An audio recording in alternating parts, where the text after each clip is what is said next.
Hello, everybody, and welcome to People in the Boxes, episode 116. If you're watching this, you're probably watching the replay.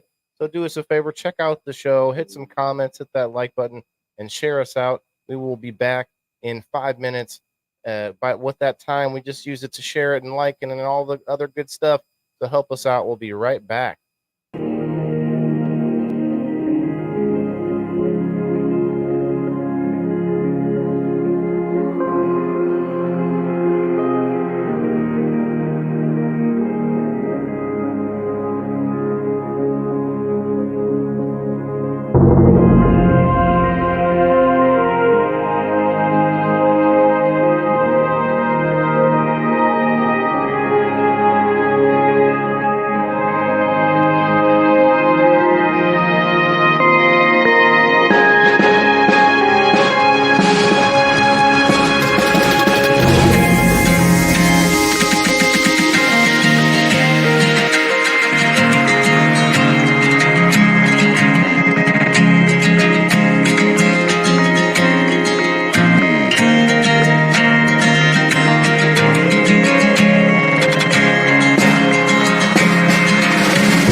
All right. Hello, everybody, and welcome back to Thursday night, 8 o'clock Central Time for People in the Boxes, episode 116 tonight.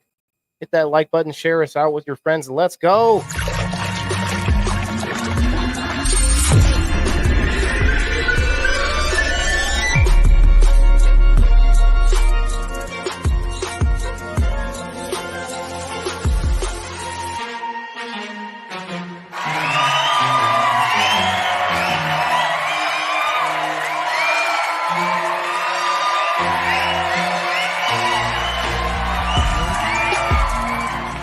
Welcome to People in the Boxes. All right. And just like Matthew McConaughey said, we're back. We're back for another awesome People in the Boxes. We've got a really, it's a very near and dear topic to a lot of people, actually. I found today while talking about it. And we're going to be talking about the comfort zones, if you will, plural, and about like what it is, what it really means to step out of a comfort zone, not necessarily taking a crazy action, but we're going to get into that. Before we do, head on over there to the indoorfarmer.locals.com and sign up, because we're going to do one more spin tonight for the this week for the supporter give back. We are also going to do a spin for the audience. So if you guys want a chance to win I call it an indoor farmer coupon, because you get some options with it. And if you want a chance to win, you just have to hit that like button, share us out. You'll get an extra chance on the Rumble and an extra chance on the X. But then tonight, I'm going to do a very special spin on the same wheel for my members of my group. We hit that 1,000 mark. We're at the Maccabees Live Market group on Facebook. So if you are in the group, this is how you're going to win. This is very important. A lot of you who are watching are in the group. You just have to go to the post where I shared this into the group. So I actually wrote at the top. Actually, you know what? I don't know if I did the at everyone yet. So I'm gonna do the at everyone, and the at everyone is what will be the same post that you're gonna want to go to. Hit like, comment on the post would be nice. And I'm going to just take all the people that hit the like button off of that. But moving on, we got Red 6 with us. What's up, man? You just went from one to another. Yep. Bouncing all over tonight. Yeah. I mean, you just had a pretty good show. I think you do a nice live stream every week to do an update to your group members and to, let them know what's going on. Looks like already a couple people over there. So yeah, do that while we're talking, and I'll do a spin for just people who are in my group. If you're not in my group, you can get in there. The only person that can share things into it is me. And if you actually want to, and speaking to you, Red 6, and anybody, if you want me to share something into my group, I will. Obviously, 1,000 isn't, it's not crazy huge, but as it gets bigger, it's still going to maintain the way it works. I'm the only one that can put anything in it. But I will be happy. I'm happy to, anyone who's supporting me, like, yeah, come on, bring it. I definitely see you share all kinds of people's stuff. Yeah. And so I can share it in there. I just don't let anybody else post in there, I guess is the better way to say it. Oh, hey, it's 7:10 in the mountain time. 8:10 here, but 7:10 mountain time. So cheers, everybody. If you got it, it's going to be a good one. Make sure that you look for the link here in a second. I'm going to put it out on the Facebook page for anybody to come up with us. Looks like Kim must be indisposed at the moment. I hope she didn't run out of toilet paper. You just hear her yelling to her cat, "Velcro kitty, get me some more TP." That would be awesome. A trained cat. Give me a beer while you're at it. No, I need that help. My kids are going to be out of the house pretty soon. Roll me a joint while you're at it, kitty. That's the way to go. All right. What's up, everybody? I see a lot of people popping through on the Facebook. At least stop and say hello if you're on your way about your scrolling throughout the night. What's up, Brenda? I see you. I see a lot of people posting from different platforms. Thank you for jumping around. Shouts out to X. I did a bunch of space. I did a space today, a video space where I hosted it. And then I also jumped into a couple other spaces, gained a bunch of followers just by getting out there, getting out of my comfort zone. And there was actually one of the spaces was about why it's so hard for people to change. And it made me think about it. I was like, somebody was talking about comfort zone in there, and I was like, well, there's a lot of good stuff there with the comfort zone, because all of us have had to step out of our comfort zone in order to come up on screen, right? And that's a big one. And then also the fact that there's multiple different types of comfort zones, right? It's not just, that's what I put on the thumbnail. I said mentally, physically, spiritually, and morally. What are you morally comfortable with? What are you morally, or physically comfortable with? And there's a lot of differences there. So I thought we would talk about it and get into it. And also the military between you, me, and Kim. I mean, there's probably at least 30 years of military experience, and that was a very weird experience at first. No kid goes into, I was supposed to do a dab here. No kid goes into the military where they've already had the experience, obviously. So it's a weird thing, man, when you put into that, isn't it? Or what? Some kids kind of have an advantage though with a parent that's been in before them and can kind of tell them like, hey, this is how it's going to be, and this and that. Yeah, but I do kind of agree. If you're a first timer and nobody's had a little sit down chit chat, it's an experience. Cheers, everybody. Happy 710.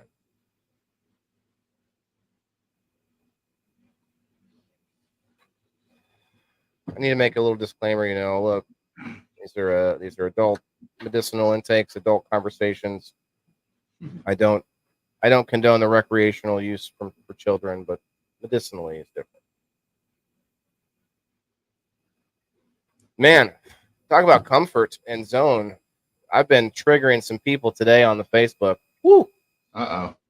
Woo! Just got some conversation rolling on a couple of posts. I see one of them had almost 100 comments on it. Yeah, there's almost 200 now. It's like it just keeps going. A lot of my friends and followers weighed in, and you guys know me out there. You know what I'm doing. That's why I literally am open about it on the show. I talk about, like, I got bonuses on my profile, so I'm putting out a lot more original content for sure. I try to stay original. Most of you guys know that. But then on top of that, I just try to get conversations rolling. And boy, did some people make all sorts of assumptions. And the people that got all crappy about it were all people I didn't know that aren't followers. But I'm public, So like some people jumped in. It's like, and even some of my friends, the ones that that you never see around until they want to disagree with something, came out with a bunch of those, and yeah, it was good. It was a good time. But it's hard to be comfortable when that's happening, because a lot of people that aren't doing what I'm doing, or not trying to build a following or whatever. I made a post about that recently too, where I don't mind the people that are out here just being social. It's a different kind of thing. Those kind of people that are just average Facebook users, we'll say Facebook, for example, if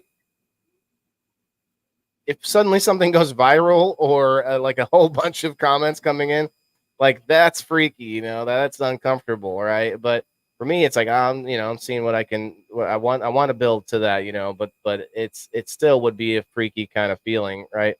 Hey, what's up, Ty, Ted, Joe Kelly? What's up? Hey, we got a comment on Kick.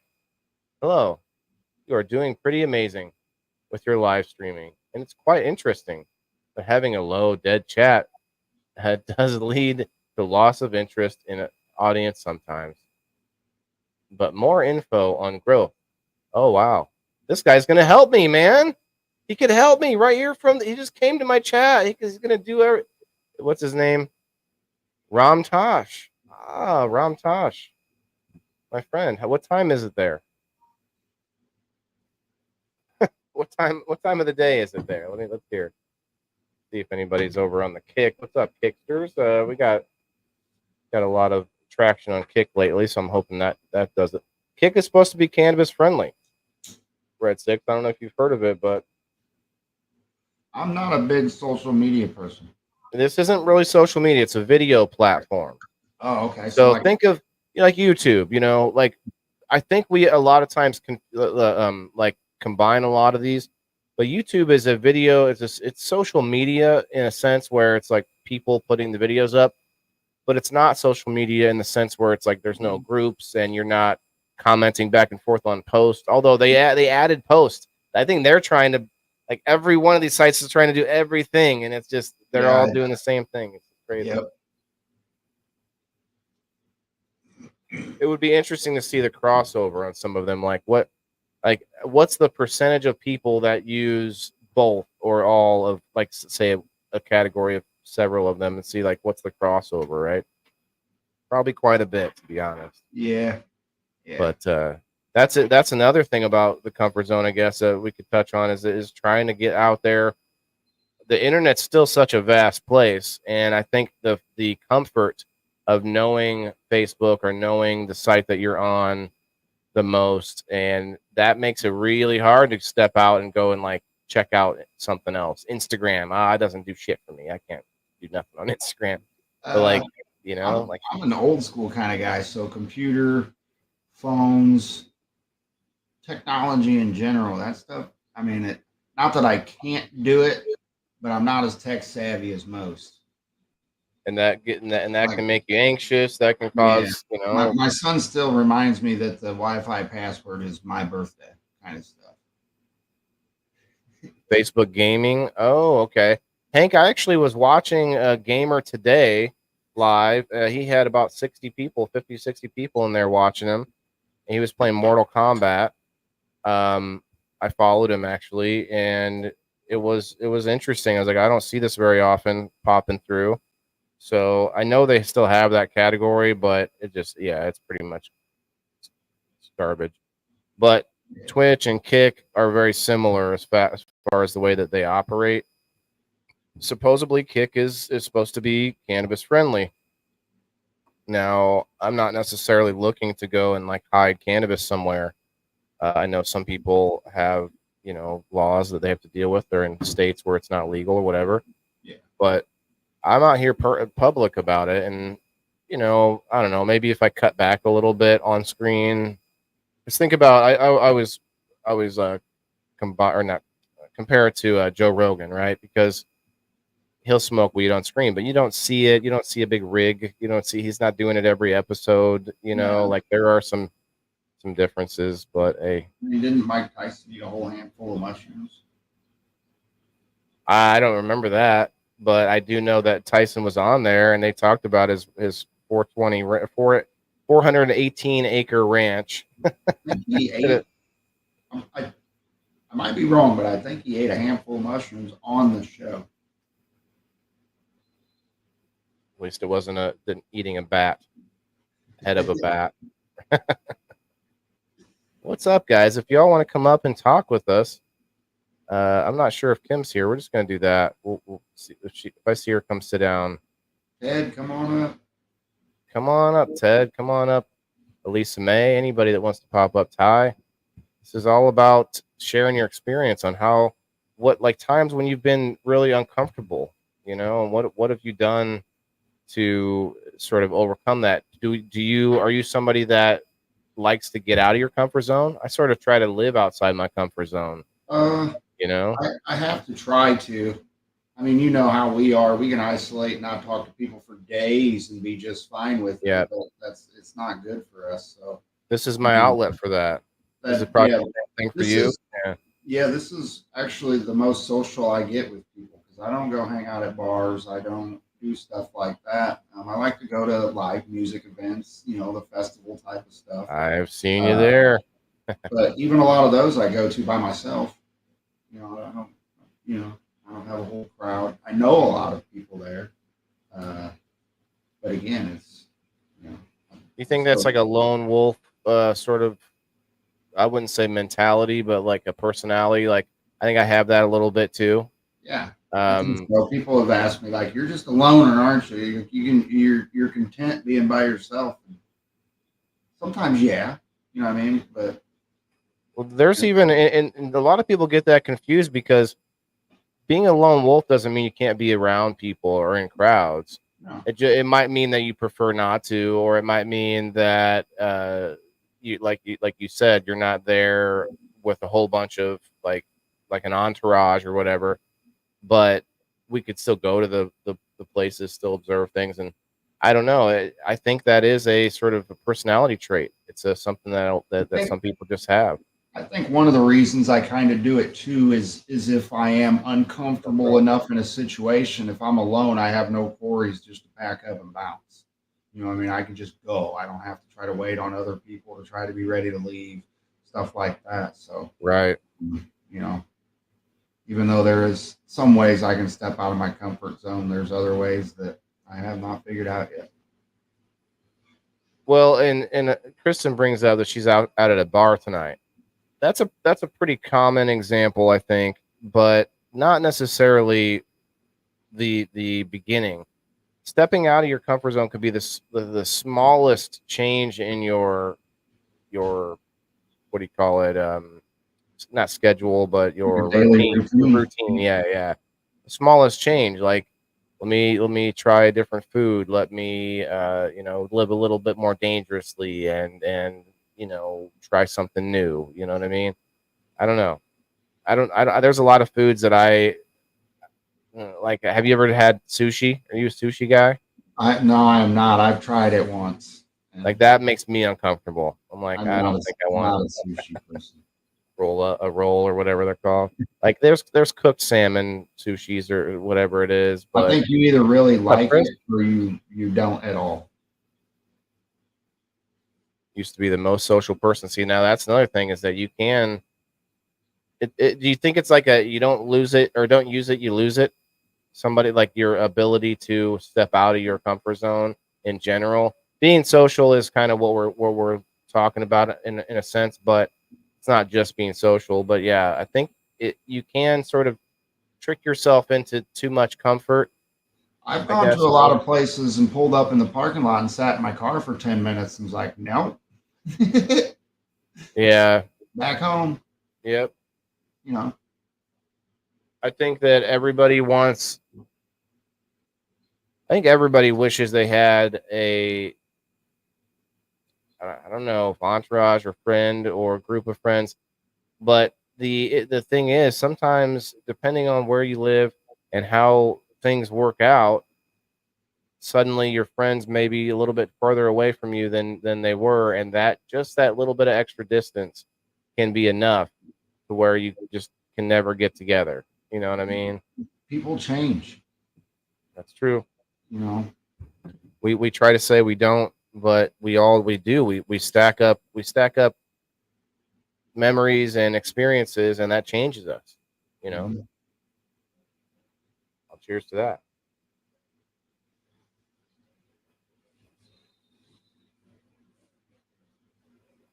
Oh, I hear a boop. Who could be booping in? We're getting close to the spooky season. What's up? Just out of my comfort zone, but here I am. Right? That's exactly part of this conversation for sure is getting up on screen. What's up, Ted? What's up, Ted? Good evening, y'all. Ted, you look like the little dude like Beetlejuice when he got his head shrunk. He's got his jacket on. You look like Bob. Bob. You know what's funny is when Elisa came up, I thought about it and I thought I could have said, and I could have done it easily with Ted too. I could have been like, Tedibles, and then pull them up. Oh, right. I always appreciate that. Did you see the new one, Ted? Which one? Beetlejuice. Which one? Oh, you weren't. No, Oh, never mind. You no, weren't even getting the reference, were you? I didn't even see the second one yet. The second one was it was something else. We'll just leave it at that. It had its moments. It had the member I've berries. heard mixed reviews, and I'm figure better off leaving the first one fresh in my memory the way it was. Okay. I can appreciate that. What about you, Elisa May? Is it uncomfortable to see some of our childhood stories, not just Beetlejuice, but all of them being like remade in ways where we're like, what, oh, why did they do that? Like, it's so cringe in a lot of them. There's so You many of don't them. see. I don't know. I just watched the new Bad Boys last night, and I was like, man, they got that out awfully fast for one. And Yes, seemed like a low budget movie, huh? yeah, a little bit. It was still good, Wasn't bad. but I still feel like uh, Will Smith's probably not the best actor in those. Martin Lawrence, I heard, really wanted that to happen because he didn't, he's been broke or whatever, and he needed Dude, that movie to happen. Yeah. he had some really funny parts in it. Brad, what's up, man? So That's kind of how it always is when they make a second, or it's never as good. I never thought about it as a kid. It's like, oh, they're making another one. It's like, no, there's probably a contract somewhere that said they had to make multiple. Or see, I think Well, they left the ending of the movie, preparatory for another sequel. cliffhanger. Yeah. Oh wow, Voltron live action. Chris, what do you think of the live action Minecraft? Talk about uncomfortable looking at Jack Black running around like he's supposed to be Steve from Minecraft. Oh my gosh. Hey, we got Happy Hippie in the house. What is up? What's up, Stacy? Feel free to come up if you got a moment. But yeah, I definitely encourage more people to get up here. Yeah, get out of your comfort zone. Yeah, and we've got Kim here, but she's not at her seat, so in the back. It's funny, Squirrels. Chris. The Minecraft movie, you think? I feel like it's not going to be that great, but there's going to be some moments in it for sure. Being my nerd self of I played Minecraft for I don't know, probably 8 years. I'm guessing. I'm not sure. That one of the ultimate escapes from reality as I was going through ultimate depression and post-war depression and stuff. Just chilling. Okay, no worries. No worries. GTA was my video game when I was going through that. You were doing GTA. Yeah. I couldn't get into GTA because it just seemed like you were just running around committing grand larceny all the time. In a way, yeah. Or grand theft. Just kidding. That's part of the name, right? Basically, felony upon felony. Yeah, all the whole thing. I'm sure it would be fun, but I'm somebody that I need some kind of grandiose mission or whatever. Minecraft is definitely not one of those. So. I like the God of War, Ragnarok. We played It's pretty Oblivion decent. a lot. Speaking of comfort zones, a lot of people are different directions on video games as far as they're just not you give them a controller or whatever, and it's like, what's happening here? Then I think the cheat codes and the saves on their games should be taken off. I don't think that should have been introduced. When I was a kid, we had Game learn it Genie. the hard way. We did. Start from the beginning, go over the whole beginning again. Red Dead Redemption. Oh snap! You played that is a serious game for sure.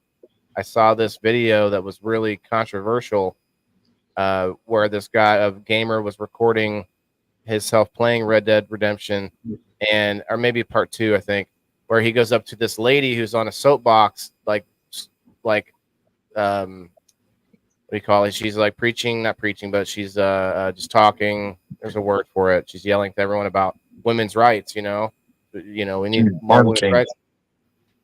She was she was on the soapbox. I don't know what the term is, but she was talking to the crowd. And this guy playing the game lassos this lady, drags her through town with a horse, and then throws her into a swamp with alligators. This game is brutal. Wow. It was very controversial. Stay connected with his friends because they would be live playing with him. It's kind of like they're hanging out in different houses. We'll enjoy gaming. Yeah, see, Chris, that's the thing. Gaming has become not just a young person's thing now because of all of us that grew up with it in the 80s and even before. I don't even know when Atari first came out. Was it 70 something, 79? It was in the Collins 80s. before that, you know. Huck played for 371 days straight. Holy cow! Is that a multiplayer game? Maybe not. I'm not sure. Hey, Sorry, Margaret, came out in 72. stopped all of a I sudden. remember before Atari, we had Pong and Tanks. It was all a part of the Tandy 1000. I mean, this was like almost archaic. I think they actually bring back a lot of those. What's that, Lisa? I say, yeah, I'm a Mario Kart player. We do all that stuff on the Switch here, but Yeah. I can tell you, just to get back to the topic about Comfort Zone, checking out this VR that I've been playing around with, and today I went through like a bunch of steps to figure out how to get Minecraft into my VR helmet. And so now I'm running around Minecraft as a blocky dude, you know, like in VR. And it's not it's a little bit difficult. I have to have my computer on, and then it runs it through. It connects through my computer. But just the VR alone was mind blowing when I first tried it, because I've got the version 3 MetaQuest, and so it's just, I don't know. I think it's a little bit more realistic. But man, it just like literally moments when I thought I was gonna fall, I'm just standing on my floor, you know, like just real stuff hitting my brain. But now I've gotten a lot more used to it. There's still moments where I'm like, oh, don't know where I'm at. But usually there's things to help you with it. That's always uncomfortable trying out something like that. There was a roller coaster game that I cannot play. I also try to play a racing game, and both of those make me motion sick for sure. Speaking of motion sick, how many of us, so physical comfort, has any of us gone through like a, say, what do you call it, a theme parks with roller coasters and all these things that throw you all over the place? Like, that's where we are uncomfortable on purpose, but also it's out of your control. There's nothing you can do. Like, people playing extreme sports are different, right? Say, I mean, it depends on the extreme sport. Like a bungee cord, there's not much you can control there. But what I mean is, like in sports, you can get that rush, but it's you running the ball or you doing the thing, right? But you go and get yourself into a big machine where you strap in, we really do that with cars every day, but don't think of it like that. Like a roller coaster, right? But that can be one of the worst things, where you think you're in a safe object, whatever that is, a car or something, or like motorcycles. I know that's a thrill. People love the thrill of the motorcycles, right? But holy cow, are those things dangerous? Probably more so than a roller coaster or something. What's up, Marcel? Street Fighter 2, Chris? Those one of your big ones? Okay. Yeah, now with the VR, I mean, I'm swinging, I'm fighting with my actual arms, and it's getting becoming a real workout for sure. Happy Hippie says I do some Mario on the Wii. Ooh, I wonder if that's with Wii. Does it have some of the like motion? Oh, hey, I see you, Kim. I'm sorry. There's Kim. We got Kim in the house. Okay. Hey guys, I can. I'm late. It's okay. We're just chilling and talking. Does it make you uncomfortable to be late at places? Yeah, It is very strange, right? When you're like the last one coming, or like you come in late at a movie theater, where it's like the movie's starting and you're trying to sit down, and it's like the people. Class late. Yeah, that's another one. You ever have the dream, Kim? The dream, show up to school naked. I've never had that dream. No, that's supposed to be a common dream. I've never had it either. You know what's a common dream for teachers? Where you get an F? No, are really violent dreams. Like it's really common right before school starts and the weeks before school starts for teachers to have nightmares. Kim is packing up, I think, right now, Rose. Yeah, I'm packing. The nightmares. Sorry, go ahead. Yeah, I'm packing right Okay. now. Yeah, she was still able to stop and hang out with us, so I appreciate that. Weeknights are okay right now because I get off of work and I do chores and stuff. I'm too tired to like pack or do anything usually during the weeknight. It's the weekends Not a that lot of I'm time, just like ridiculously busy trying to haul ass and do stuff. So If I was a teacher in Chicago, I'd probably have a nightmare every night. Yeah. What was gonna happen in school. it's a lot of pressure. Like people don't, unless you're a teacher, you don't know. Hi guys. Unless you're a teacher, you don't know. People think that because you've been a student and gone to school in the past that like what teachers do, and it's like there's a lot of pressure. It's a very stressful job, and it's a lot of pressure. It's every day is a deadline, and you come off of having a couple of months off usually back into being a teacher, and it's like this huge tidal wave, and teachers are not very well supported, period. Your administration and people, they try to support you, but it's really hard to be supportive because you're just so friggin' busy. Everybody is, and everybody's just out there treading water trying to survive the day and stuff. So I tried to bring that to my son's attention, my son's teacher's attention at his IEP, that if they have a lot going on in their day and they're frustrated, my son's going to feel that because he feels vibes really strongly. So he's going to react to how you're vibing with him. yeah. And the ones that are more playful and loving and hyper, he seems to take to them more.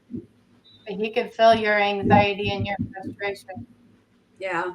That's a good point too about with school. I've actually fantasized about doing the homeschooling, right? Talk about stepping out of your comfort zone, right? Like, holy cow, like being able to. And look, I mean, Kim, I know what you're thinking about how much work it would be, but there's also a lot of things that you would save time on a little bit if you were to compare what happens in the school with like the passing off to different people and all the different periods and all the recess and all the stuff. Where at school you can sort of concentrate a lot of that. You're just the one person, so you don't have to everyone get in line. Okay, everyone go to this assembly. Like all these like things. Like there's some of that if you had the ability to say like you have one of you stay at home or parents or whatever, or you have the pod learning. I don't know. I'm sure you're against all that stuff, but the pod learning is interesting because you pass this small group of kids, like 5, 6, or whatever, 6 kids or so, to different places throughout the week. So like this parent would have them this week. Your friend down the street, that parent would have the kids. I don't know if that's how it works specifically, but I think that's how pod learning works. But that is something that could be, really good, I think. Like, and I don't know what you think as a teacher, but you've talked about it before where that clash between parent and teacher.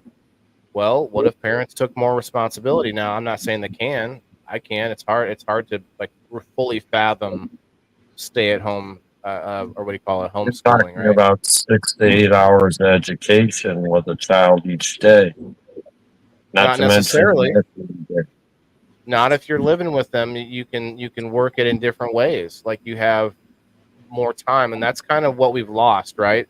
The part where the kids come home from school and where the parents don't like they're not taking up any. There's no lessons happening at home. Like there should be, not necessarily like school. You don't need a chalkboard and stuff, but like with my son, like whenever just randomly when I think of something, let me see if I can get through to him on this concept that I just just came to me. And that's not even having a structured sort of setup. My point is there's a disconnect between that us sort of letting the teachers do all the work and teaching our kids or raising our kids, right? And a combination of the two, which that's where sometimes you get the gridlock between parent and teacher. But like I feel like we need to take more responsibility with the lessons that we want them to know. It doesn't have to be math, arithmetic, English, whatever. It doesn't have to be specifically that kind of thing, but it could be whatever you're trying to instill in your kids. Like that's what we're supposed to. The word grooming actually comes up such a negative connotation nowadays, but everyone grooms. Like kids get groomed no matter whether that's you trying to teach them your values that you want to pass on to them, or some stranger doing something in a negative way to your kids. And so it's how do we want to groom them?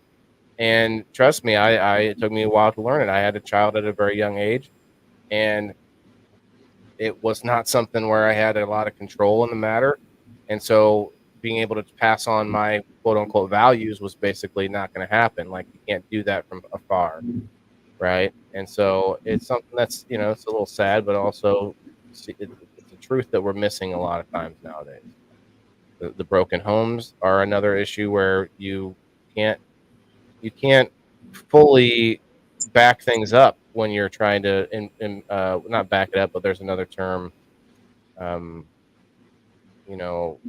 through with the lesson or the whatever it is that you're trying to instill, the rules and things like that. And then you get parents where they just want to bounce back and forth and compete on who does the most for the kid and gives them the most gifts and stuff. And that's, then forget the parent, forget the teachers at that point, because the parents are in a battle amongst themselves, like teacher schmeacher. I just need to make sure my kid's happy with me. Like that's all. I have a kid right now in one of my classes, and he's a cool kid. This is the second year that I had him. I had him for world history last year, and this year I have him for U.S. history. Charlie. And his dad lives 250 miles away. He lives with his mom. Wow. His dad lives 250 miles away. And there's some kind of weird funk with that family, is all I can say, because this kid is so diffused on everything. He comes to class. He's a really bright kid. He comes to class every single day. He doesn't produce any work, hardly any work, and he doesn't have anything at home to really tell him. He doesn't have anybody at home to instill educational values in him. They just kind of leave him up to his own devices. Can I ask you how you know that? Because I've had conversations with the parents. Just kind of talking to them, and yeah. Mm-hmm. Okay. I don't make judgments on people. I observe. I make observations, and then I piece together what I know. I'm very observant too. Go ahead, Ted. I mean, is he interactive with his classmates or the schoolwork? Or is he completely detached like he is at home? He has people at school that he interacts with. He's got the D&D club. He's very much into the gaming. He's very artistic, exceptionally artistic child. Very gifted in all kinds of art medium, music, all kinds of stuff. Does somebody have a fan on their mic or something? I'm hearing some. It's not Ted. I already tested it for Ted because you have the phone. You're on a phone. I always test the phone first. Someone's got like a fan on their mic or something, or their mic's rubbing something. Sounds a little. Anyone else hear it? Well, I hear some back. Yeah, I'm hearing it. I don't hear anything. It must be. It's probably you then. I am sorry, Kim. I didn't mean to derail you. I'm going to test everybody while you're talking. So he likes D&D. Mm-hmm. Yeah, he's got interest. He's not completely isolated or anything like that. He's not a loner. He's a very curious individual, though. Just very, very different. And it just breaks my heart because I look at him. I sit here and I watch these kids. I read body language. He really makes me sad. Because I feel him. I feel his sadness. I feel his funk. I don't know how to describe it. I feel him. And I can just tell that he's just got a lot of funk in his life, and he doesn't have one of the things that parents a lot of the times are like, well, I don't want to tell my kid how to grow up or how to be. Okay, I Well, get there's that. a difference But in kids being need their friend structure. and their parent. You have Mm. to separate them. Well, And I agree. I agree. But a lot of the times parents just don't know how to provide that structure. They want kids to be kind of like free range. And when you let a child be free range, they need structure. They don't know how to build that for themselves. And this little boy he's ADHD. He has ADHD, and I think he's dyslexic. So he needs that structure because his brain is not able to figure things out that for himself. That's just part of what goes with having ADHD. But yeah, so I don't know, kids, they need that structure. Like my parents expected that I was going to go to college. Well, my mom expected that I was going to go to college. And so they never told me what I was going to be. They just exposed me to different things, and encouraged me to learn and to grow and whatever. But they never told me, well, you have to be this or you have to be that. What do you think about grabbing onto somebody's like talents? Like you look at the kid and you're like, okay, they're good with this or that, or good with their hands, good with their math. Do you think we should start to encourage that at a younger age and get people to sort of specialize on whatever they're like Here's showing talent for? what I think about things in education right now. So for since the 90s, since we had No Child Left Behind, there's been a push in the education system to send everybody to college. We're slowly starting to move away from that to some degree because it's had consequences because we don't have people going into the trades and we still need tradespeople. Kids are burnt out because they're being groomed at a very young age to go to college or to be successful or whatever, and they're not being allowed time to be a kid because they're being Parents, you're the only hope of the 20 family. years to be a kid. huh? Yeah.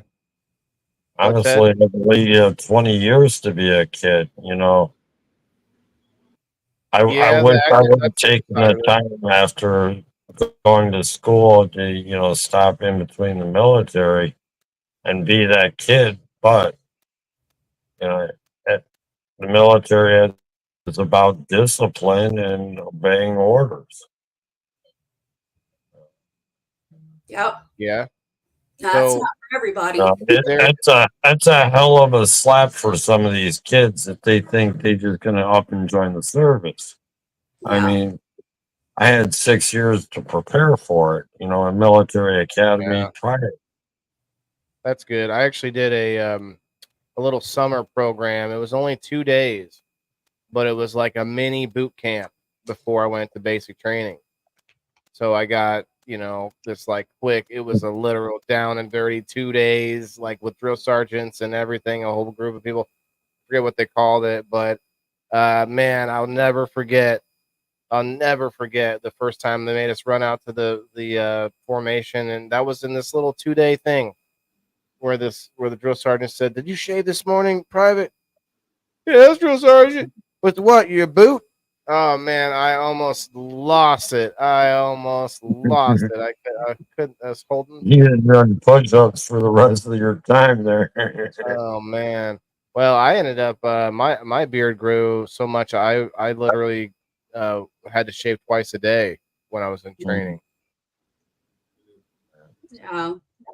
I don't Yep. know, but it just, kids, I was watching something recently, kind of like a documentary, but kids they're burnt out, because there's so much pressure on them.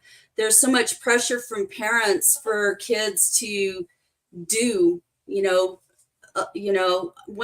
I lived in California, it's such a fast-paced society out there. Those big cities always are.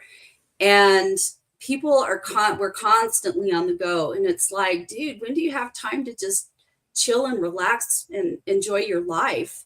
You know, they've got their kid in every fucking sport. They keep them busy all day long. And it's like these kids don't have a childhood because they're in, what do you call it? Like these, you know, they put them in like I volleyball. think those are special circumstances, though.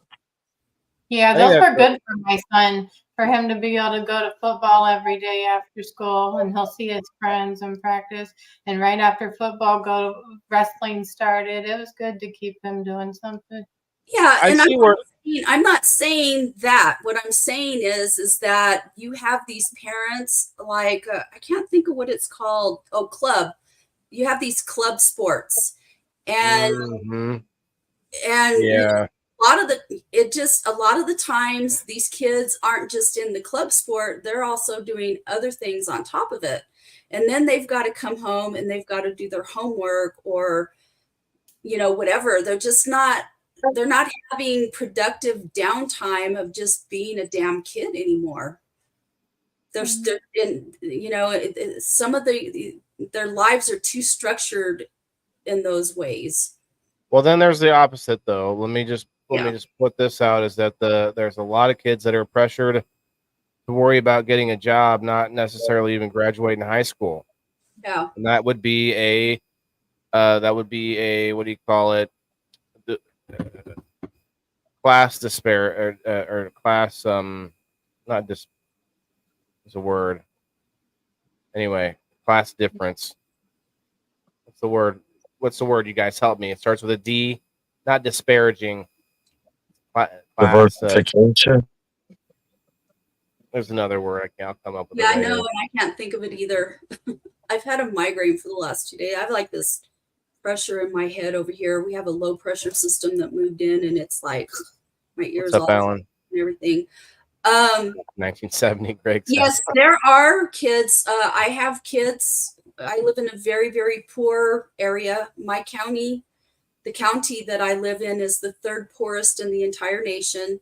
So we have a high poverty rate here, and we have a lot of kids that are come from families that have immigrated here. Their parents may have been born here, and they may have been born here, but you know, maybe grandparents were immigrants, or a lot of them are, you know, their parents immigrated here. So there's a lot of pressure in the Mexican culture, because the Mexican culture, one of the things that I love about our Mexican culture is that it's very family oriented. They're very warm, loving, family oriented culture, and they take care of each other. Very You grew up there, Yes. so you never had to. It was always it was always not. It was always a comfort zone for you to just be around other people that spoke Spanish or Hispanic people, whatever. I'm comfortable around all kinds of people. It doesn't matter. Like I'm a blender. I fit what in about with the military though? You weren't at your seat when we talked about that. That was a weird experience when you first went in, right? A weird, like you stepped out of your comfort zone, didn't you? Yeah, You were like, what is going on here? They got you with a duffel bag. You should get on this bus. You know, get off my bus. You know, get up. Like I remember that first day in basic training, they had us all standing on bleachers, and they had a big crate full of canteens full of water, and they passed them out and made every one of us down the entire canteen of water. And these were sitting in the sun all day. These were in what was it? Fort Relaxing in Jackson, North Carolina, and these were just hot bottles or hot jugs of water we had to drink. It was crazy, but yeah, it was such they wanted to shock you, right off the bat. And I will never forget. So I arrived. So I was in the Air Force. There's jail too, yeah.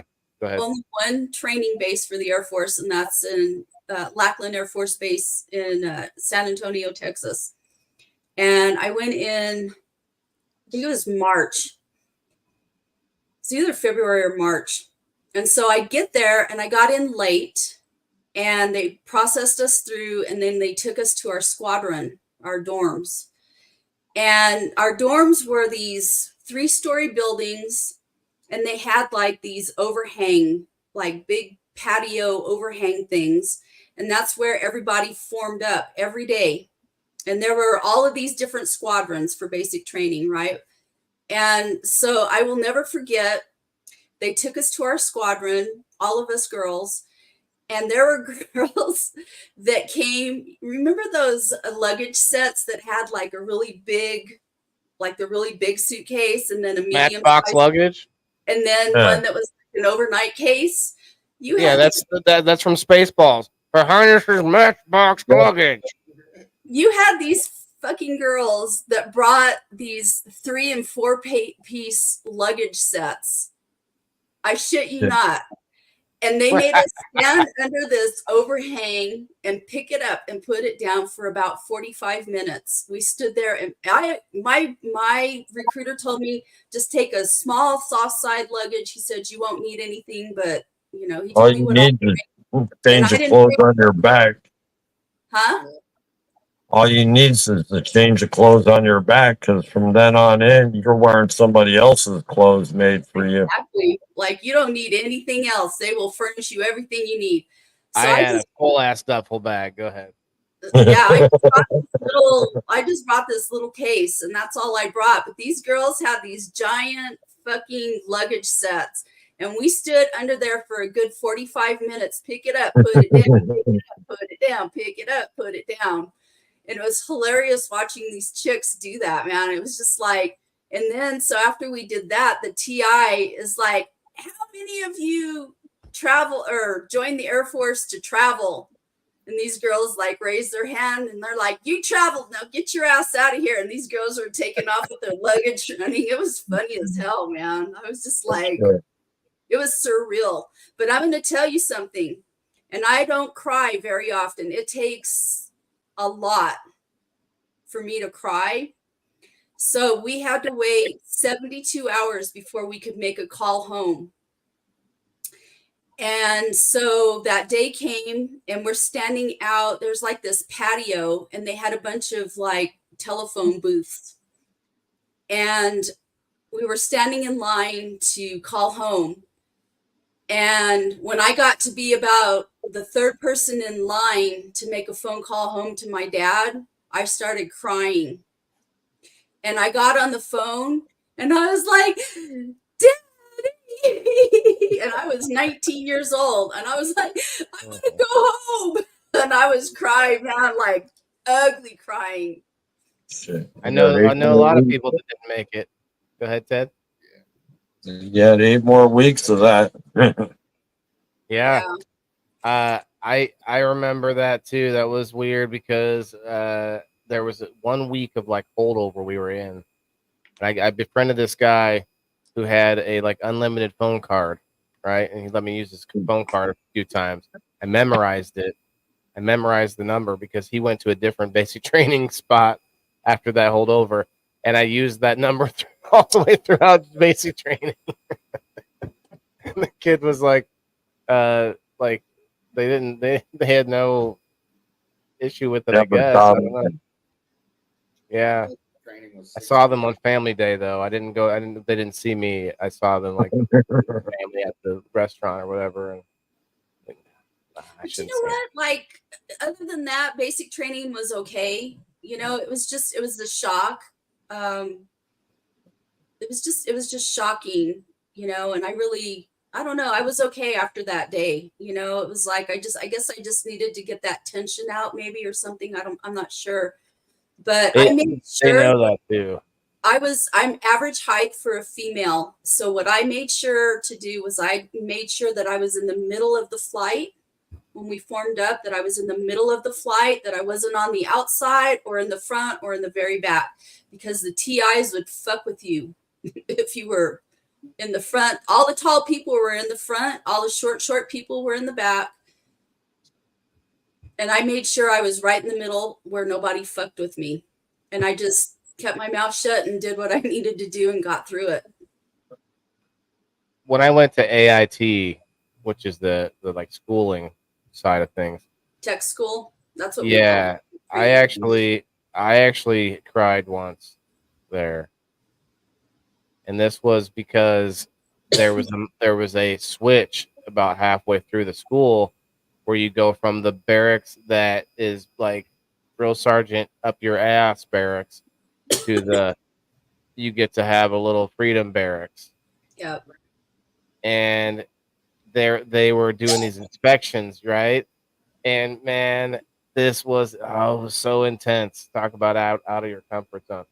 This female drill sergeant was shaking me down, checking out everything in my locker or whatever. And I had a few things in there that she didn't catch, but she did catch. Oh, the thing that they got me on, and this is probably why what like drove me to such extreme emotion, was a little pack of Listerine strips, the kind that dissolve on your tongue. Mhm. She called it food.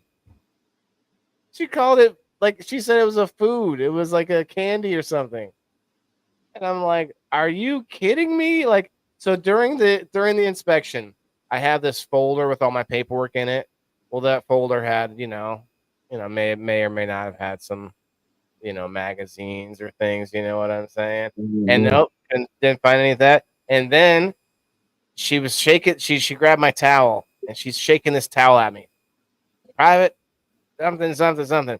And I'm looking at my own towel with a pair of scissors that are just about to fly out. We were not supposed to have scissors either, or any kind of a blade of any kind. Blade of And any and, sort. they're, and she's shaking it at me, and they're just it's like inching out. And then she put it back before. Oh, it was such an intense moment, you guys. You have to know. But the Listerine strips, are you fucking kidding me? I was so mad about that. You know? Kasia, hello. Oh yeah, but this was a good point from Joe. Joe said jail too. That's got to be a surreal experience for sure. Uh, and I'm sure a lot of people could speak on that too. But you know, I've never had. I have been in the back of a squad car, not for arrest purposes, but that's it. I mean, not knock on wood. I'm not saying that I may not be arrested one day, but a person thinks about it. I mean, you guys out there who have been to jail, you may not realize it, but anyone who hasn't been to jail has definitely imagined themselves like, what would I do? Like how, like, and maybe there's some really delusional people out there who haven't, but I'd have to imagine almost every person out there has like had the thought, like, what would I do if I was surrounded by guys named Bubba? And, ironically, my nickname as a child was Bubba. So, I mean, maybe I'm one of those guys down the road, but you never know. It's just one of those things you think about. And I'm sure guys who've been in there have the thought of like, what happens if I go back? Yeah, it's got to be an uncomfortable situation, pooping in front of everybody. There's no wall between. Everyone's just right out there. Hey, what's up? Check me out. Check out this one. Asia. I've been sent to boot camp too. It's the same way. My brother said they tear you down real bad and they make you run and do stuff. Discipline. I could see that. Yeah, especially like the younger ones or the like juvenile boot camp thing, which is like not a military thing, but it's a disciplinary boot camps. They have Oh, those a yeah. lot. Mm-hmm. They got it for adults too. If you get in trouble your first time, that's something they offer you to go to boot camp. Oh snap! I'd be going straight to Leavenworth if I went to jail for something. I mean, that's the truth. Like if you're a veteran, you have to go to Leavenworth, or to go through the If UCMJ. you're in Anyway. the service. Do you think? Well, maybe I'm wrong about that. Then you said, is it only for people still in service? Only while you're in service. I've They're done not time gonna throw for me in. growing cannabis already, and I did that here in Illinois. Huh. Well, okay then. I stand corrected. That's definitely a different level of prison too. That's for sure. If you go to a military prison, Oh yeah. Man, holy cow! Could Because you then you're imagine? being, yeah. Well, imagining it would make me think about how the people, like the guards and the people who are keeping you in there, are are fellow soldiers or whatever branch they're in, and they're in, so it's sort of like people from your own organization now looking down on you for something that you did, and then not just that, but like really just treating you like dirt. And I'm sure that that happens in regular prisons too. I don't know, maybe one's not worse than the other. I don't want to get into that kind of pissing match, but I feel like it's I would pretty rather rough. go to federal prison than a state prison. Well, Absolutely. where would you put military prison in there? Absolutely. I don't know about military prison. I'm not sure how they are, but I know that if I were to go to prison, I would rather be in a federal prison any day than a state prison. A German town in Washington called Leavenworth. Okay, in the mountains. Not the jail town. Okay, not the jail. Yeah, I mean, I'm sure there's some secret prisons out there that like Jean-Claude Van Damme is broken out of, or whatever. Maybe Well, they have that really, Sylvester Stallone broke out of it. But they have that maximum security prison that's like 23 hours of lockdown. You're lucky if you get 1 hour out. yeah, it's like out in the middle of nowhere. They have like really high value criminals in there. Oh, Even in your low security status prisons, if you're on a security lockdown, oh, they by right. no means need to let you out. If there's a shortage of guards, then by all means, someone's may not be coming out of their cell or a whole block or a whole building. I know that there's like the hole for an individual lockdown, but you Yeah. don't.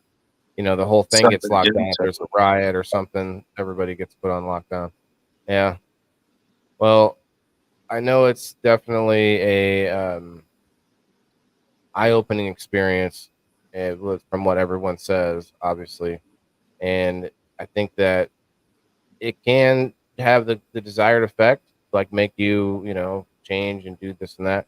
But a lot of people, there's a lot of retention rate, they say, for it, so, or return rate or whatever it is.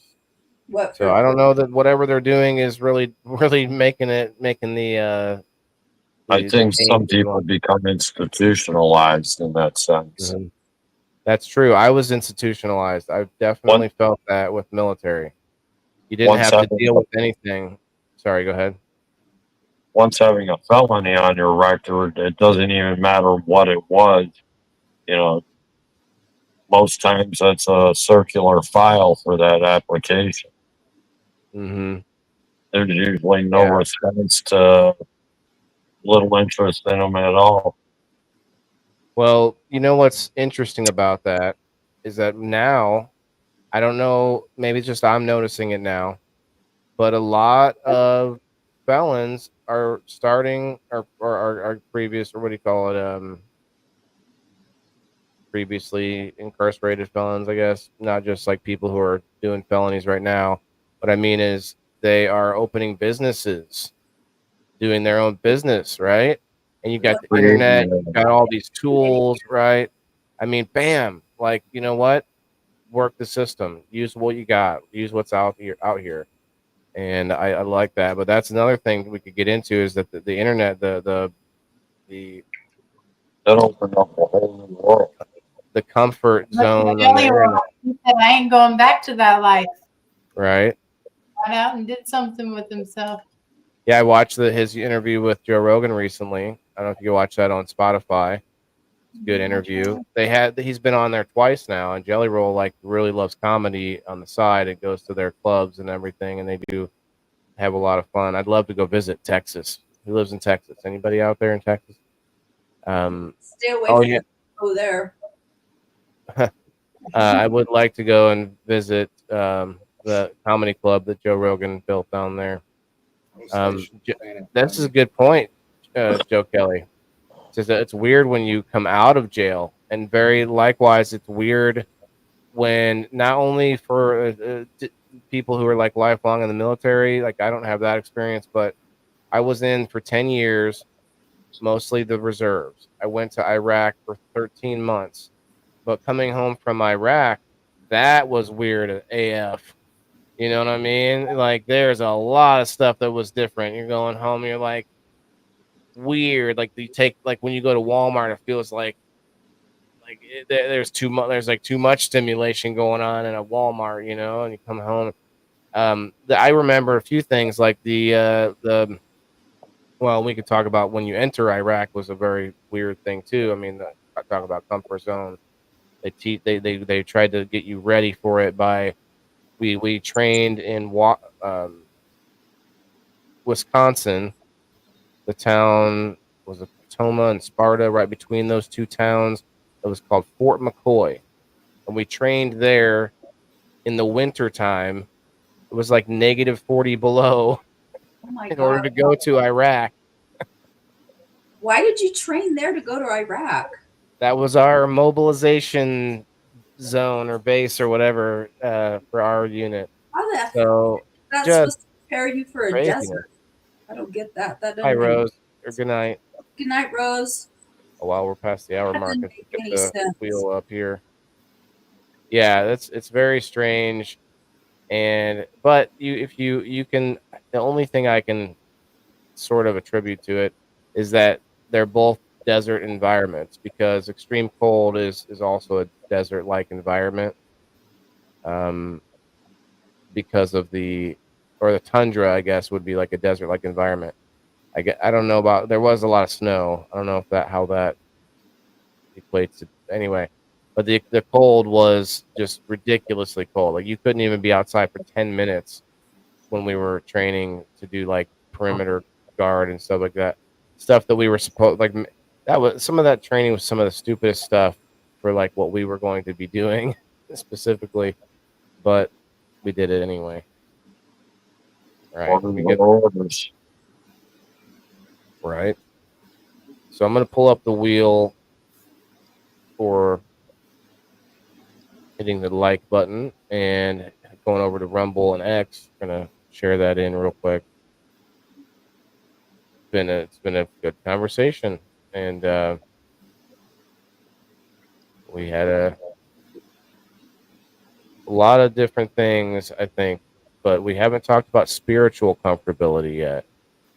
Like, are you comfortable with somebody talking about God?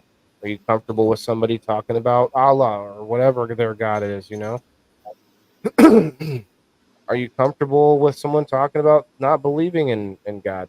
Like, I don't mind, and that's not, I'm not trying to limit it to those three questions, but just spiritually, how comfortable are you with your own in order to just be cool with other people's, you know?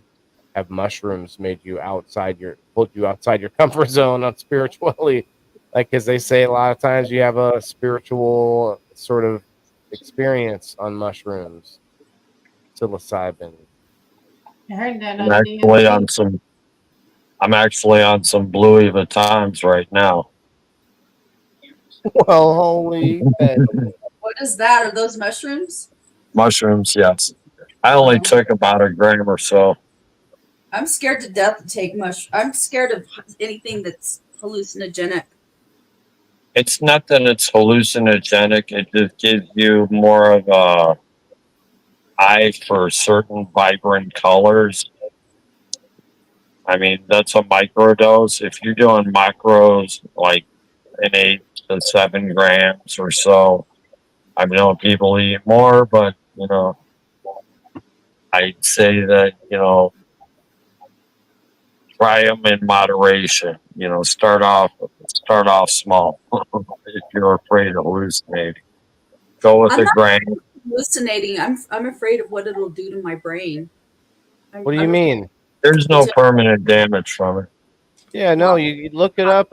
What mushrooms do is they'll reset. They can be Yep. a monthly or yearly or bi-yearly sort of reset on all sorts of trauma and different things like stress and anger problems.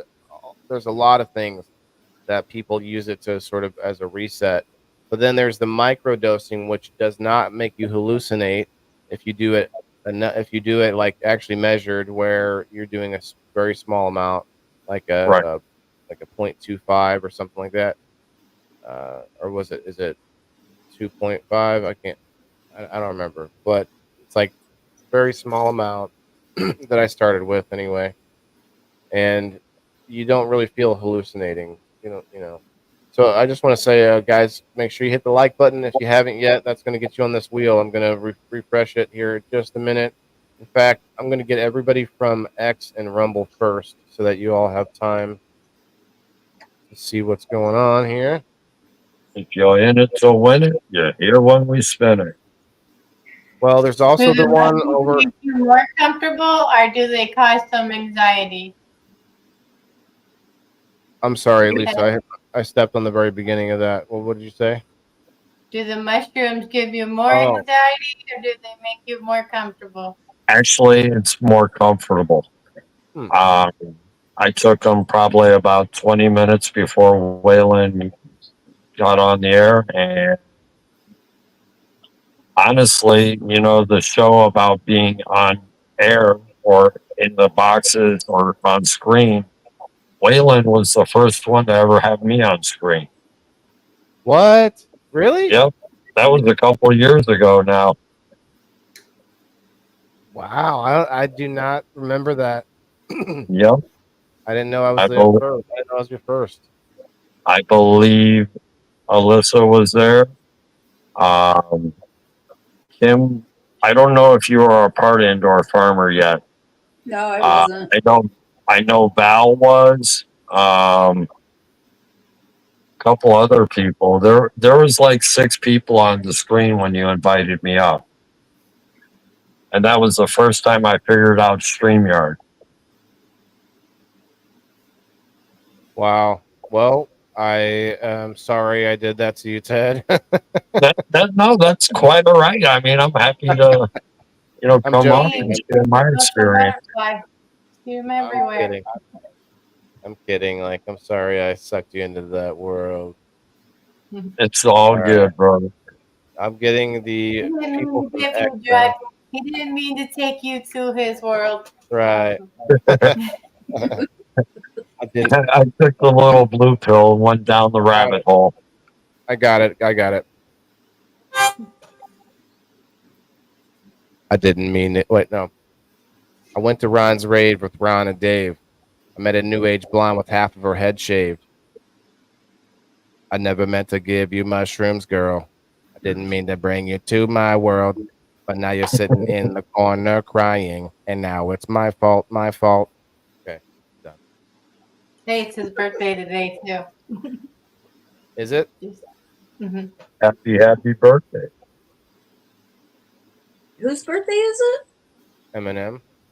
Oh, Eminem. Yeah. All right, we got Timothy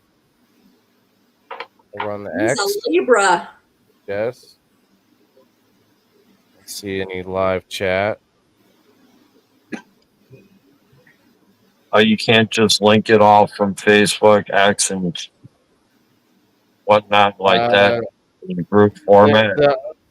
I can if I use the hashtag, but the hashtag has let me down a few times, and I just Obviously. don't like it. And this way, you're getting more engagement this way. Like the hashtag is just another comment as far as Right. Facebook is concerned. But if I can get people to help me out, hit the reactions, and maybe share out if they can, and then they get extra chances. They get more chances on the wheel by heading to the other two platforms as well. So that's 3 chances. Right. So that helps me out on all 3 platforms, and I appreciate everybody that does that and goes all over the place for me.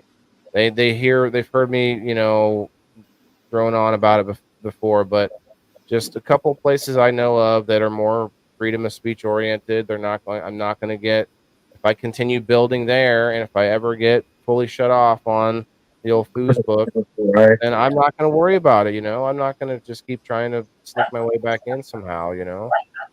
Um, that's my Dog's, plan anyway.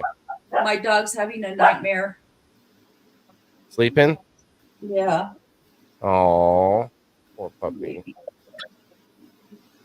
Okay, now I'm getting everybody from Facebook. I gave you guys a few minutes. I didn't mean to wait so long. Here we go. What do we got? 29, 20 or 30 people, including myself. I think I got three of those likes after singing, so appreciate that, guys. That means everyone liked my singing. You know what? I think we need to start concentrating more on Whoa, Twitter. whoa, whoa, don't call me a moron. Well, the shoe fits. Hey, I got a lot of shoes. Play That's nice. all right. Yeah. You don't have as many shoes as I do. I do have a lot of shoes, but maybe not as many as you. So I'm sorry. What do you want to concentrate on this show or in? What do No, you I mean? was saying I think we need to concentrate on using X. I've been saying that for several months. I've been saying that for several months. Oh, Yeah. sorry. I hear everything in the same tone of that song now. It just keeps coming to me. Oh yeah, I see you, Well, Brenda. I'm going to go, guys. What's up, Callie? Well, Lisa May, thank you so much for hanging out and being out of your comfort zone for a short amount of time. I appreciate it. Yeah, thank you. The world keeps spinning either way, no matter what anybody's opinion says. So be That's right. yourself. That's right. Bye. Amen to that. Yeah, and that is the old saying, right? Be yourself. A lot of people don't know what that really is. Like, I don't know what myself is, and me, I've had that feeling a lot because I am so sort of. I always used to call it a chameleon personality, where I could sort of meld into any group. I could kind of sort of like I do a lot of impressioning of things, and some of it I don't think is me. I think it's just it's a collection of impressions from movie characters and TV characters and whatever, right? Like, and honestly, my son is a lot of the same way. My son did do a lot of scripted language, and he still does, but he has his own language a lot now too. So I just saw it to like a 10th degree with him. Like he used that skill to be able to learn how to communicate. And I'm not saying I passed it to him, but it is a very similar thing that I grew up doing, almost equating things to what I've seen on TV. You know, TV was a big thing as I grew up. Terry Breiler, Very congrats. bright. Terry, Congratulations. let me write it down. Write it down. All right, then I'm gonna go. I'm gonna get everybody off of the wheel or off of the post that I made in Maccabee's Live Market, the group, the private group over there on Facebook. If you're not in that group, go join if you'd like. It's a free, it's just a group on Facebook. It's private. I'm going to do an extra spin, not extra spin, but a different spin, I should say, that is for just those members. And all you have to do is go to the post I made on that group on Facebook and hit the like button there on the outside. I'm looking at it right now.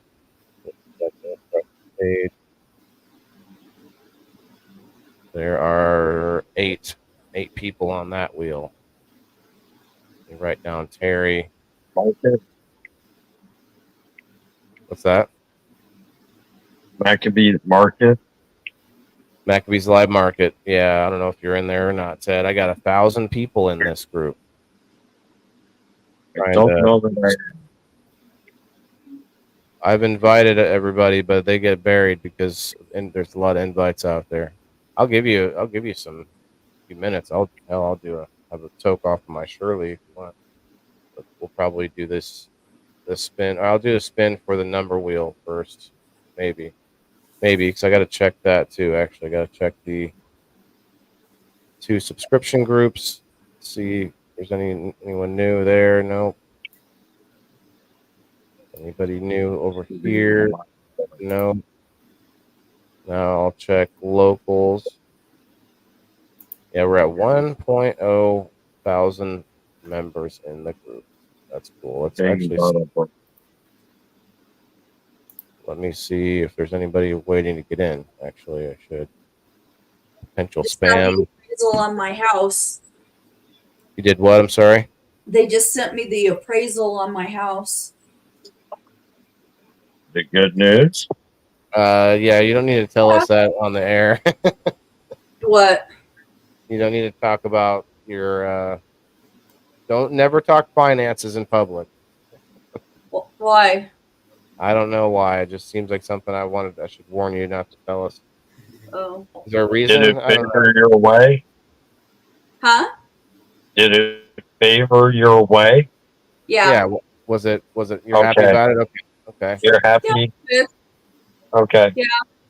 They valued made- the house at $321,000. Oh, Kim, you need to tell everyone that you made $12. That's all you should be. Made $1. Are you dumping it right into the new house? Like you have to just. Huh? You have to pay for the new house with it. With what? So you're talking. The Your home value. sale. Your appraisal was for the house you're in now, right? Or no? That it's for the house that's being built that I'm. Oh wow. Okay. Yeah, I'm doing a new build. I didn't want to buy a house that somebody that was already standing because in 20 years I'm going to be 80. And I don't want to be fucking with plumbing problems and all the shit that goes on with the house when they get to be about 20 years old. I'm hoping that I'll be dead by then. So I don't have to deal with that shit. Wow. Okay. I've been looking into what's known as like those tornado houses. They're built into a hill of a ground, Yeah. and they're pretty nice. I mean, they're supposed to be tornado proof and whatnot, but it's like a tiny home built into the side of a small mountain, or however you like to call the hill. Yeah. Earth home. Mm-hmm. I have a friend that has a house in El Paso that's like that, that's built into the side of a mountain. It's really great because it's great for like insulation. It's good for you stay warmer in the winter and cooler in the summer. Out here, at least. So. All right, guys. I added two numbers. I got to put two numbers on this wheel from locals. Joe Orzel has number 26. Oops, I messed up Tasha's. I don't know that I would want to have one of those houses if you live in a area where there's earthquakes, though. That'd be kind of scary. Yeah, I'd be worried about earthquakes. Most cities are built away from a fault line, though. California is not one of them, though.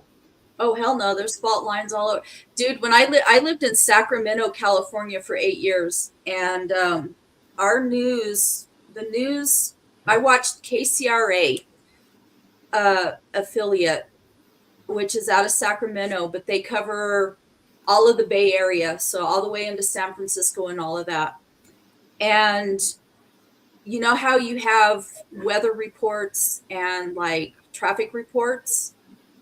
Uh-huh. Do you ever watch the news and your local news, and they'll have like weather reports and traffic reports? Yeah, here it's local shootings and robberies.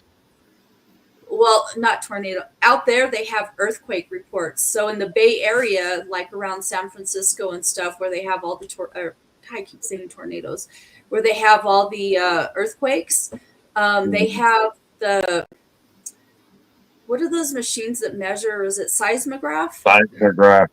Yeah, so they have a bunch of seismographs all over in the mountains surrounding there, because that whole area there is nothing but earthquake city. I didn't mess up your name. Did I say Tasha? What did I say? Harry's here. Okay, I see you, brother. You remember you got that immunities. Don't worry. I got you as one of the winners for tonight. You just have to pick one of the indoor farmer coupons, I'm calling it, which gives you either a swag pack, an indoor farmer hat box ticket for the end of the month, and or a game night ticket, which gets you into game night automatically without worrying about trying to get in there on Sunday. So right now, this wheel is just the people that went into the group and hit that like button. See a bunch of you that commented too. Thank you. I'll do one more refresh on it before I spin. It should have got me on there. Can't read that tiny. I don't see it, Ted. You didn't hit the. This is the post inside my group. So at the top of the post it says, "Let's go." Ask for the link to come up at everyone. I did the at everyone. It's inside McAfee's Live Market. Let me see if you hit the request to join. Yeah, I just joined.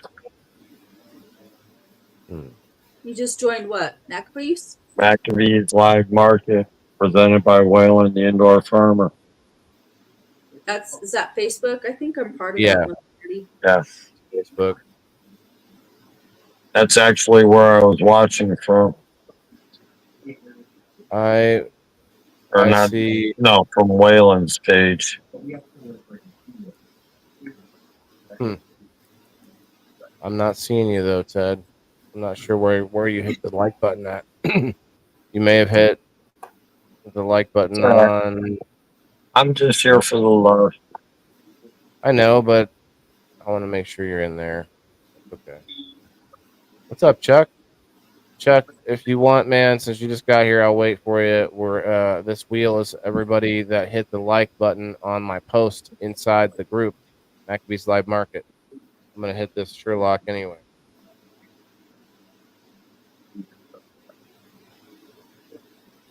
I'm gonna go ahead and check out on you a little early. All right. That's okay. We're just getting these giveaways done and then probably wrapping her up, man. Red Six, thank you for coming again. And it was an awesome show. We got this weekend coming up. We're gonna see him on Saturday at noon o'clock in Pekin, Illinois. And I can't wait to be there. I'm gonna find a way. Trains, planes, or automobiles. We'll find it.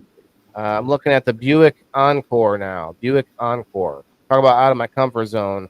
I'm gonna lease a vehicle. Anyway, I'll let you go. I know you're trying to go. Yeah, have a good night, man. Yes. Waylon, you need to get a Toyota. If you want a decent vehicle, a Toyota. I don't know. Buy American. Dodge or Chevy. Buick I will is never I buy looked at another Chevy American-made vehicle again. because of like one vehicle or what? What happened? I own Fords. My family were Ford owners. It's My a last return daily. owned was a 97 F-150, and that was my third truck that I owned. My dad had owned multiple Fords. So the truck that I got was a V6, and that truck, the design of what was it? So there was a problem with the timing cover, and what happened was the timing cover would allow water to get into the block of the engine from the water pump. And so they did a recall and they fixed the timing cover problem. Well, they didn't realize that at 30,000 miles, it caused the engines to blow.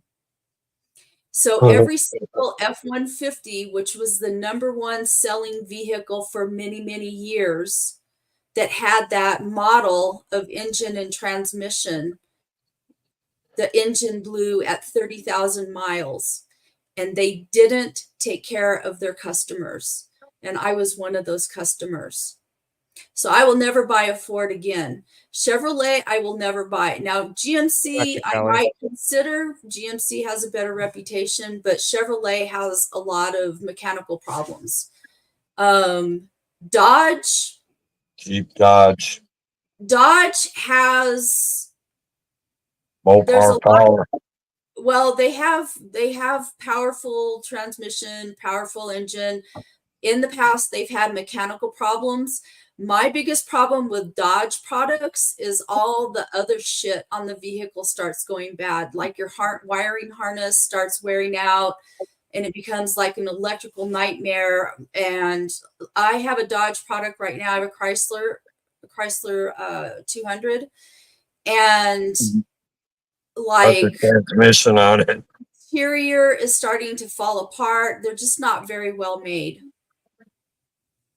And I like to get the biggest bang for my buck when I go back into a truck, which I'm hoping to get back into a pickup truck again in about a year. It will be a Toyota. And Toyotas, for your information, they're Japanese engineered, but they're built here in the United States. Yeah, the Buick isn't even really built in the U.S. anymore. The Korean. A lot of our automobiles are, I don't know. Yeah. It depends on what it is. Some pieces, parts, and things are built Yeah, in I'll like refresh this one more time and see if anyone comes in. Yeah, I'm looking at it, and it's a lease situation, but I'm also thinking long term because I have the chance to buy it, later if I like it.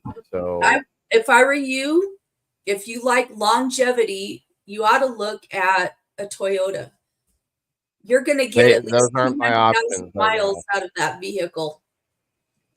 Yeah, I'm not seeing options for a lease of a Toyota, but at You the know same what? time, I watched the Today Show in the mornings, and they were talking about buying cars right now.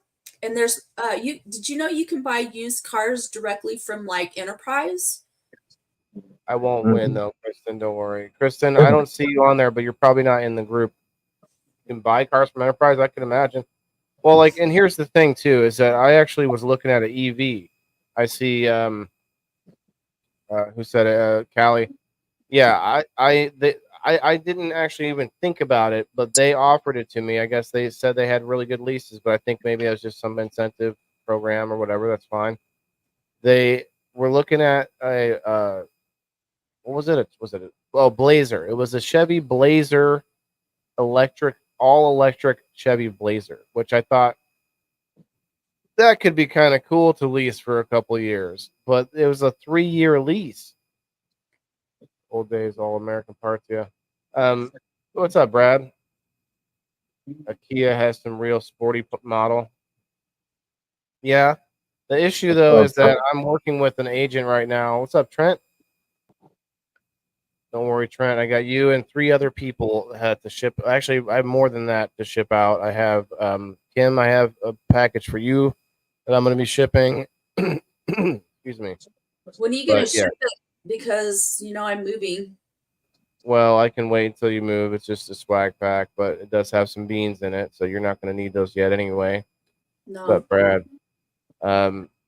Kristen, you need to join the group. Join the group. Maccabees Live Market, presented by Wayland the Indoor Farmer. I can wait a few minutes. We're in a pretty good conversation about this at the moment. I think I have in fact, if I can, I'm going to go check on my son real quick, and I'll come back down. If you guys got to go, you got to go. But I will do this last spin here in a few minutes. I have to do another spin for numbers for the last number wheel, so make sure you guys get in on that. Thank you, Margaret, for the link. Appreciate it. That's okay, Trent. I like to mention it all the time. Speaking of comfortable, it's uncomfortable when you owe people something and you haven't shipped it out yet, but I try to talk about it. I try to make sure I mention it so that you all, I think it would put I think it, maybe not for you, Trent, necessarily, but I feel like it helps to put other people at ease when I make sure I keep reminding you, like say I owe you money or something. I was like, yeah, hey, as soon as I see you, you know what I mean? like That should be something taken up in personal DMs. That shouldn't be broadcast out. money. Yeah, for sure, money. But what I mean is like that's my example. Like say Well, if even I if it's see a you on the free street, win, yeah. Go ahead. I mean, that's just kind of Yeah, I just maybe then I unwarranted. just say I know I'm getting the all the packages out soon or something to that effect. But yeah, I like to make sure I update people too because I am excited about it. I wanna enjoy getting a vehicle that's got some some youth to it, but at the You same time know, it's a little stressful. A lot of decisions to make. What's that, Ted? I was going to say, in regards to buying one from Enterprise, though, you got to remember there's 365 days a year, and people usually rent from what 1 to 3 days, 5 days tops, and that vehicle stays running that whole time. Now, me personally, if I'm going to drive a rental vehicle, I'm going to drive it like I stole it. You know, within the law. But Yeah, I used to do that. I had one. everybody I've known and their brother, they get a rental. Oh, it's nice, keep it clean and all. But check this shit out. See what this can do.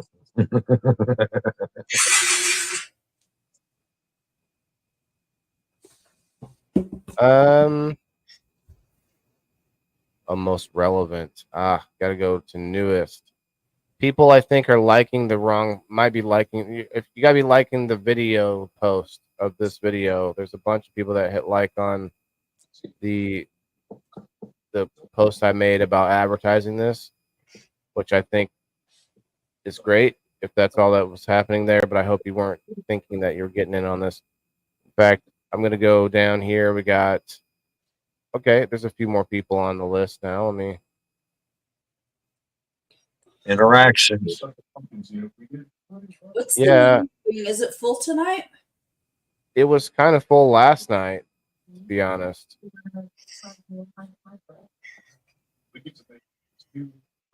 To be fair, I shoveled 100 and Going to Amber? 195 gallons of soil last night. Right on. I got to re-amend mine. I got about roughly 75 gallons, and I got another 50, 120, 120 gallons in 5 gallon pots to re-amend. Yeah, I have all of my soil in, so well, you guys probably have them too, but recycling bins, those big totes. Yep. You know what I used? Huh. A 6 foot by 2 foot kiddie pool. Well, I had some in my kiddie pool. So I had a kiddie pool, and then I had 3 round large grow bag things. And so I took I went and bought a 96 gallon tote, and it wasn't big enough for all the soil that I had. So then I used a recycling tote for the rest of it, and it's all full. And then the other tote is I got my other recycling tote. So, but I'm going to use it to move my soil to my new house. And I'm going to use the soil, I think, in my flower beds. I don't know. I'm not sure exactly. I was thinking either doing that or maybe just saving it and then re-amending it and using it. Amber, did you want to get on this wheel? I see that you said you joined the group. You But joined. I'll wait for you. Go ahead. Sorry. But I'm taking my soil with me when I move. Oh, absolutely. Why not? Why not? How many people do you know move their own dirt? Yeah, that's something I've been thinking about too if I had to. People who are People who got Gold. them. I like gold mining shows with a lot of dirt. Right. Amber, yeah, go ahead. You just have to go to the group that you just joined, Maccabees Live Market, presented by Wayland the Indoor Farmer on Facebook, and you go to our live video that I shared into it. We're live, and you can see it in there. 19 viewers on Facebook right now. Cheers, everybody. Hope you haven't had a great day. Hope you're having a great week. And if you could hit that like button for us, really appreciate that. And consider coming up sometime. Add me on Discord. Can I help you on the low viewers in your channel? Yeah, no, I don't think I can do that over there on Kick. Got another little solicitation over on Kick. What was I saying? Oh, yeah, in Maccabees Live Market, you just have to make sure you hit the like button on the video. Maybe throw a comment down. I'll redo it one more time, especially since you're a subscriber. Refresh. Refresh. Gotta hurry up so I can go play some Minecraft in VR. Actually, I did bake a cherry pie earlier. Not the most healthy thing in the world, I know, but my son and I, it's our one thing that I like to make once in a while. I have to tell you, one of my favorite things is to get cherry cobbler What's up? and then, of course, heat it up or cook it or whatever, right? And then after you take it out of the oven, I get a pint of Haagen-Dazs vanilla ice cream. There you go. I stir it in, and then I stick it in the refrigerator and let it cool. And then I eat it. It's like eating vanilla cherry pie. It was yummy. Amber, I'll show you. I'll just post. I'll just Hi, share Mama. it on the screen. Mama Rochi, come up and have a chat with us. Talk if you're bored. But Mama Rochi. I'm gonna share in the screen to show the group real quick, just because it's a good opportunity to show off the group. Why not? Absolutely. And so this is hold on, look at the cover. This is the cover sheet. I need to probably update that. Look at that. It's my old logo. It's funny. This is like an old thing I used. Need to make a new one. But yeah, we're over 1,000. It's not showing me exactly, but it's over 1,000 now. And right now we need to go to newest post. See, people are liking the wrong post. What you're doing is the newest activity. People are hitting like on this. This is just 116 comfort zone. That's episode 116 for this show. It does look like it's part of the sign, though. I thought about it later. Should have put this 116 somewhere else. But it's episode 116. That's just the cover photo to advertise this episode. So I appreciate you guys hitting like on that. Yeah, you'll see us. Exactly, Ted. Good call there. You'll see us. So you just have to hit like here. Charles asked as well. Let me look, Charles. I'm not seeing you, brother. Refresh. What's the last cupcake? I will give it a minute. Okay, I dropped it in to say hi. Thanks, Brad, for stopping in, man. You have a great night too, brother. Have a good weekend, man. Gonna be a busy weekend for me. Got an event going on. You go over there? Yeah, for sure. No problem at all. I'm actually gonna run upstairs and check on my boy. He's probably passed out. He's staying home from school tomorrow because he's still got a bit of a cold. It's a bit of a cough and a runny nose, and I mean he's in good spirits, but yeah, he's just definitely under the weather. He feels better. Yeah, I don't think and that's the other thing about him with having autism. Like he doesn't exactly stop and say, "Oh man, gosh, my head hurts, Dad," or like there's none of that. So, but anyway, let me check on him, and I'll be right back. Yes, ma'am. Is there anybody in your family or in his mom's family that has schizophrenia? Not that I know of. Why? Schizophrenia, because, well, when I was in college studying to be a special ed teacher, I noticed that oftentimes people that have autism have people in their family that also have schizophrenia. And I looked at the research on it, and it's indeed, they share certain, I can't remember what it is, but they share certain genetic Markers. or something. Characteristics. Yeah. Chuck and Amber, I tagged you both in the post.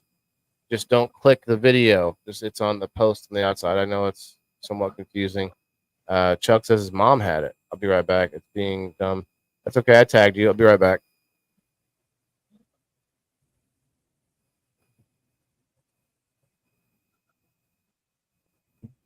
So what are you doing tonight, Ted? After this, probably gonna make something for dinner. You're barely eating dinner? I'm eating a muffin now, but I smoked enough that I'm pretty hungry. Oh, did you? Are you? That's the one bad thing about smoking, man, is you freaking munchies. I don't like that part of it. That and the dry mouth. I think that's gonna happen with any strain of pot you look at, though. Yeah. I know there's a craze going on with the CBD. I'm sure it does help in some minds. I just have my doubts about it.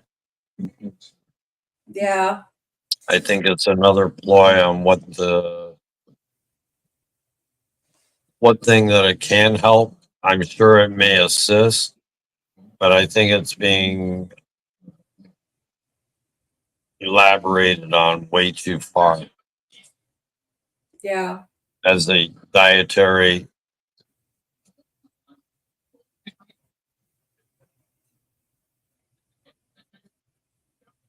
Sorry, got sirens going here. Are you hallucinating? Oh no, I know I'm messing with you. not quite. I need to take like 5 times as much, but it keeps me relaxed. And I actually forgot tonight was Thursday, and I see what the show was, and I was like, well, you know what? Well, it was the first one I showed up on. That's cool.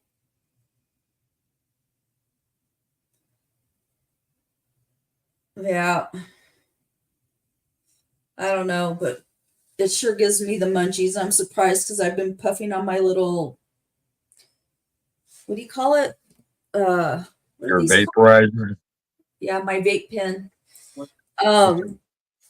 I'm surprised I'm not trying to get the munchies now. See, I don't get the munchies so much from a vape pen. I get more of a body buzz, it seems to me. That's personally. Yeah. It's weird how everybody is so different in how they react to stuff, you know?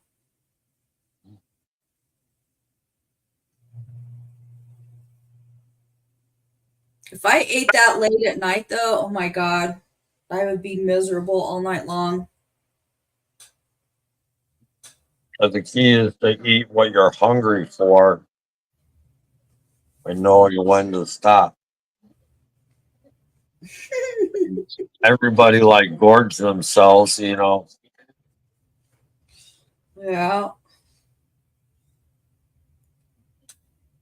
I find that small portions are usually not enough. I want a dinner sized plate, you know, whether it's for breakfast or for lunch or dinner. Right. I have to take something home, so be it. But you know, I do one meal a day personally. So I do fall into the gorge category. Yeah. I eat 2 meals and then I snack. But I try to snack on healthy stuff like I eat a lot of celery. I like it. I like that texture. I like that crunch, that crisp crunch. And I like it too in my tuna salad, oh chicken yeah, salad. yeah, Of course, those are two that I don't do very often. yeah. So I keep, I keep a lot of celery at work, and I snack on that, and then I snack on pistachio nuts, and then what else? Apples, bananas. I try to stick to stuff that's healthy. Well, my answer to most people on that one would be coffee, coffee, and coffee. I drink a lot of coffee during the day. Yeah. My dad told me when you go in the military, he says you're going to start drinking coffee because I didn't like coffee. And that I never picked up drinking coffee. I cannot stand the way it tastes.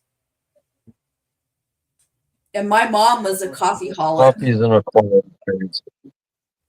I guess it's just coffee and beer are two things that I just don't drink. I can't stand the taste of them. They're too bleh. When I was young, I liked beer, but I grew out of it, and with such as that, I think my palate refined itself a little. So if I'm going to actually drink, I'm going to drink something that's one, effective, and two, that's not going to kill me sipping it. So, I mean, I personally drink Jameson's if I do. Yeah. If. I can't drink bourbon straight. I can drink tequila. I can shoot vodka, but bourbon, man, I have to mix it. It will not stay on my stomach. Like I can hit like 3 or 4 shots, and then after the 4th shot, it's like, ooh, it comes right back up. Right. I don't know what it is about bourbon. It gets me. I think the one that gets me is Everclear. I remember being at a certain point in my life and bought a pint of it. And as I drank through it, contemplating on what to do next, I soon found out Everclear is not meant for drinking. Whether you're sipping it, shooting it, shots. All right, I'm back. Yeah. I've only ever had Everclear and Jungle Juice. Yeah. Mixed is something different than going straight from it. Yeah. I don't know that. I think Everclear probably tastes pretty nasty. It burns. It burns a lot. Yeah, I don't know that I could do that. My mom was a Scotch drinker. My mom she didn't really drink, but when she did drink, the few occasions that she drank Scotch. And I don't know how anybody could drink that shit. That stuff tastes nasty. Just for when certain company comes over. Is that Johnny Walker Red? Absolutely. Yeah, that's what she drank, was that and Chivas Regal. Right. Jameson and Johnny's. We're talking liquor right now. Yeah. Oh, that's famous for getting people out of their comfort zone, isn't it? It gets Yes, you. it has gotten you some out of their comfort zone. It gets you your inhibitions. liquid courage, they call it, right? Or they also say that alcohol has gotten more people pregnant than. There's some kind of turn of phrase there. I can't remember the second half. That one, but I'm sure it's like, probably true. Or it's something like alcohol. It's been getting ugly people laid since whatever the 1300s. Forget what the phrase is. There's a funny phrase out there, but you can fill in the blank. So Brenda says Everclear and grape juice is good. Isn't that what jungle juice is made out of? Grape juice? What do Jungle they put? juice is all kinds of stuff. Any kind of liquors mixed in with Everclear. Ooh, dude, I- have you done a grog? I did drink some beer in Ireland, but I don't know if it was really a grog. That's like a thick stuff, isn't it? Well, I'm not really sure. I don't know. We're talking about the same thing, but when I was in the It's alcohol. when Okay. I was in the Air Force, I'll look it up. we used to do dining ins and dining outs, which were these big formal. You dressed in like military tuxedos for the event. But one of the things they always did was the grog bowl. And the grog bowl, they would take a punch bowl and they would pour all kinds of different liquor in that. And if you did an infraction, there were certain rules you had to follow. And if you got caught with an infraction against the rules while you were dining, it was a big formal dinner, then you had to go to the grog bowl, and there was like a procedure for all of that. That's Grog. fucking nasty. It had all kinds of liquor in there. So it's not really a beer. It's more like a thicker liquor. I don't know what the hell it was. Liquor. I was be damned if I was going to have to go up there and That's, because what you had to do was you had to go up, like you had to walk up like military style, right? And then you had to stop and you had to salute the grog bowl, and then you had to do an about face. And oh no, you okay. So you go up to the grog, you salute the grog bowl, you take a ladle and you ladle it into your drinking vessel, and then you do an about face, and then you would do a cheer. What do you call it? A toast, and you'd say toast. Yeah. Would say to the grog, I think, or something like that, and then you'd have to down it, and then you had to turn the glass upside down over your head. That sounds terrible. It sounds a little bit like the Statue of Liberty. You know what the Statue of Liberty is? A shot of Bacardi 151 or Everclear, I guess, and you dip your thumb in it. You light your thumb on fire, hold it up in the air while you take the shot, and then you put your thumb out with your, sucker thumb. Put it out. No thanks. I'm not going to do that. Set myself on fire. I was be damned though if I was going to send up to that grog bowl. I behaved myself. I'll be one in the background and sit there and say, "Okay, who's next? I'm out. But I'm gonna watch and I'm gonna applaud everyone that does." I almost got sent to the grog bowl though, because they were like picking people to go, and so they picked the person that was the lowest ranking, and I happened to be the lowest ranking, but they didn't realize that I was the lowest ranking person at the thing. Creative. Hello. So somebody else got sent up to it, and I was like, "Thank God! I don't like attention. I don't like being up in front of a bunch of people like that." So Kristen's in the bar right now, so she said, "Say it again." You got to have a really high proof alcohol, high percent alcohol. You dip your thumb in it, and you light your thumb on fire. And actually, that's for a few seconds. It's okay. It's not going to like really hurt you that much. And you take your shot really quick, and then you put it out. Free man, what's up? So much disaster in that. Yeah, well, that's a real thing. I'm not. All right, so I got everybody's name off that list again. I'm sorry if you didn't find it. We got 20 people watching. If you're not joining the group yet, join the group. It's a group on Facebook. A lot of people are into groups, so I had one made. I didn't have one made. I made it, but I decided to make one just to share my stuff in and hit the @everyone button. That's it. And then on top of that, I can actually share your stuff in if you guys want me to share something, if you have like something you want to advertise, hit me up, and I can share it in directly. So think about joining the group either way.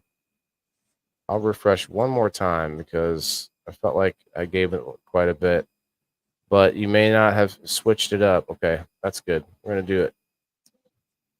Let's go. My son was ready for bed, and I took care of him. He was all hot, sweaty, sleeping on the couch with this weighted blanket. We got this weighted Mario blanket, and man, those weighted blankets are something else, aren't they? There Yeah. they are. Talk about comfort, man. That puts you into this like sort of coma. I like the Yeah, feeling so of a good quilt. I don't like a bunch of weight on me. The weight doesn't is what bothers me of it. You know, I don't want to feel that confined. Yeah. I mean, like a down comforter, or even the fiber, uh, you have one. the large plush. So okay, I didn't think about that. So I like the weighted blanket, but it's just a smaller one. It's not really one I would be able to sleep with. And good luck with everybody. Obviously my name's on here, but I'm not planning to win this, so I won't take anything. But the weighted blanket can be very comforting to kids because of the whole like swaddling type thing. Not little kids, but like my son, likes it. I don't know that it has a connection to autism per se, It but does. I okay, think I there is couldn't a remember. naturalistic effect. I couldn't remember if it did, but something was telling me it did. And yes, there's something to do with that. He likes it, but he doesn't. He would rather sleep with one of my blankets. That's why I need to go get them worked on. There's a local shoe repair guy that does a whole bunch of different alterations and such. And I need to get my winter coat pocket fixed. I'm gonna fix my two blankets that I got from overseas from Iraq. I've used them now for 20 years, you guys. Yeah. 20-year-old blankets. Back, Tasha Chapman Reed. back when blankets were made to last like that. You know what I was thinking tonight? I was vacuuming my floor, and I have a Helps your really legs. old vacuum cleaner. It's at least 30 years old. And I was just reflecting on that, and I was thinking, God, they don't build vacuum cleaners like that anymore. Nothing's built like that anymore. True. Well, It's Doofy built told us, he got angry with his mom when she would walk in the door when he was cleaning his room with his vacuum cleaner. He would say, "Mom, I told you not to bother me when I'm cleaning my room." Sorry, you'd have to know the Don't leave reference. footprints. You'd have to know the reference about the vacuum cleaner. I'm loving our robot vacuum mop cleaner. Oh wow, have you? That's a weird one too. The old Roomba and whatever. I don't know. I can handle something moving around the room like that. I mean, it's one thing to have an animal, but something mechanical. It's I don't kind of. know though, bro. The animals are creepy sometimes too. Kim has cats. I know I've had cats, and man, they're just always like in like the peripheral of your vision. I had a black cat, and even to this day, when there are shadows in my house, like it looks like my cat in the corner. I have a Roomba. I'm not using it right now because my house is fully carpeted, but my house that I'm building has got laminate flooring, so I'll probably use my Roomba there if it still works. You know what? I forgot to write down. I think it was Terry Bryler that won Yes, he was. earlier. Okay, thank you, Ted.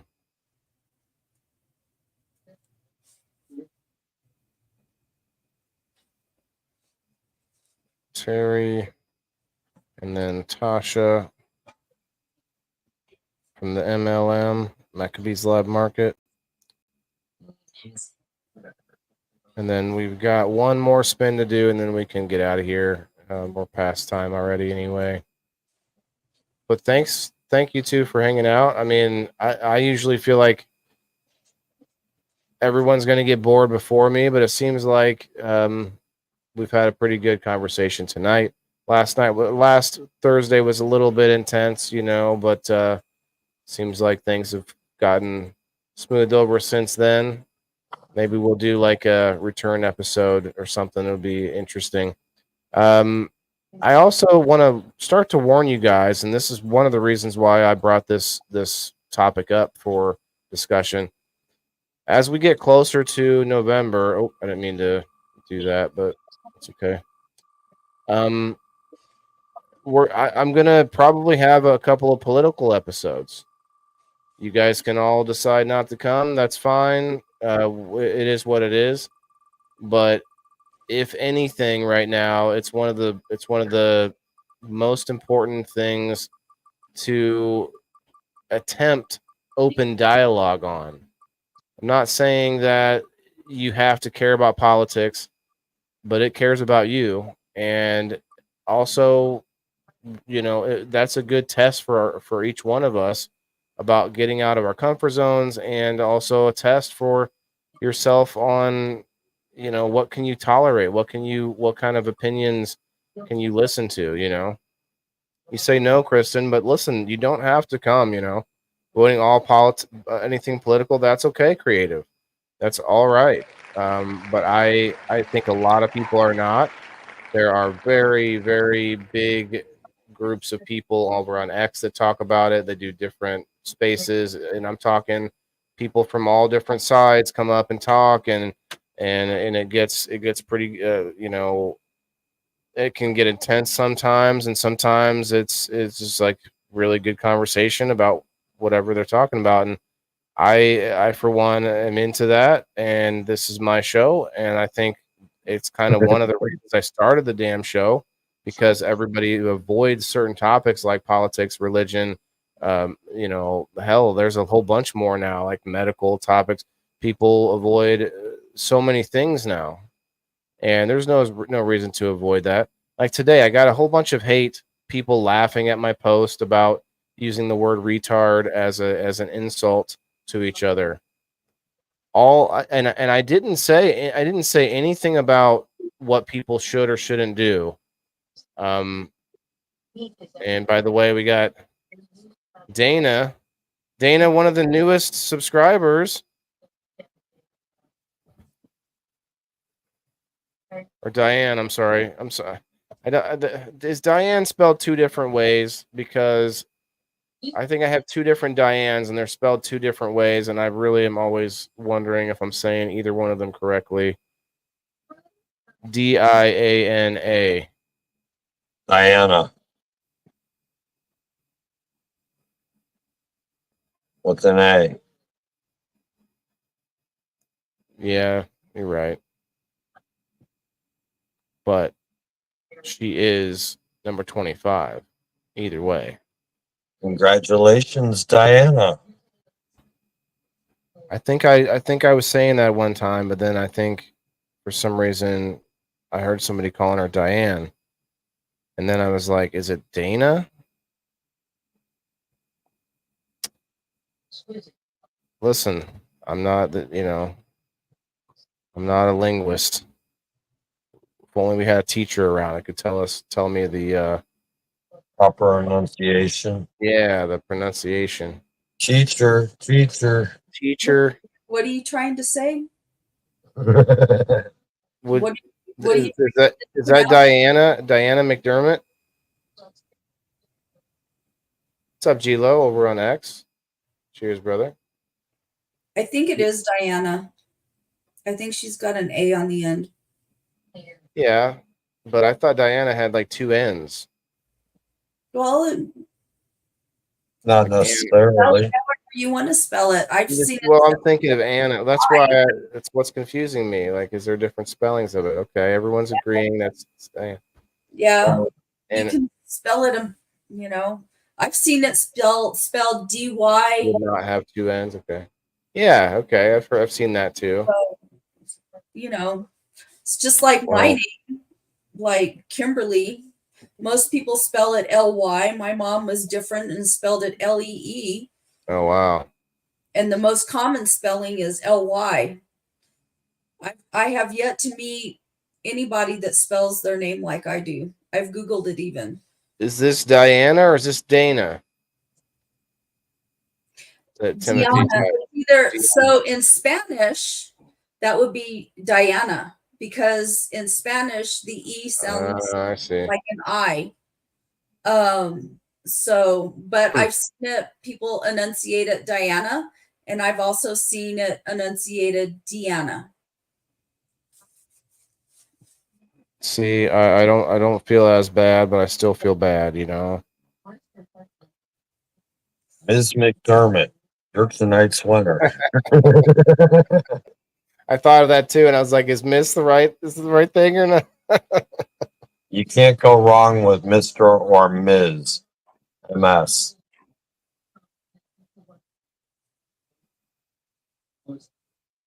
Okay, if you guys hear that you won, what you got is an indoor farmer coupon. Either pick and you can message me if you'd like, or I will be getting to you when I get to you, because I got a list and I just go down the list when I get time and I message each person that I haven't heard from. And so far I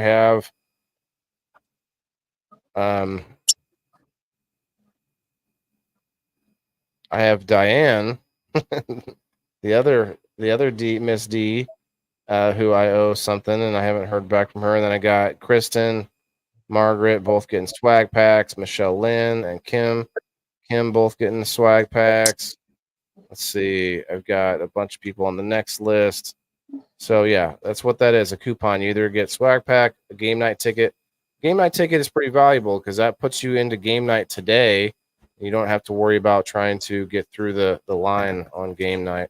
And it actually allows you to get in there twice if you want to do it like that too. And then you also, the third option for the coupon is an indoor farmer hat box ticket. Gets you an extra chance to win the hat box this month. You also get chances for being a subscriber and get more chances for going up in the subscription level and all that, so on and so forth.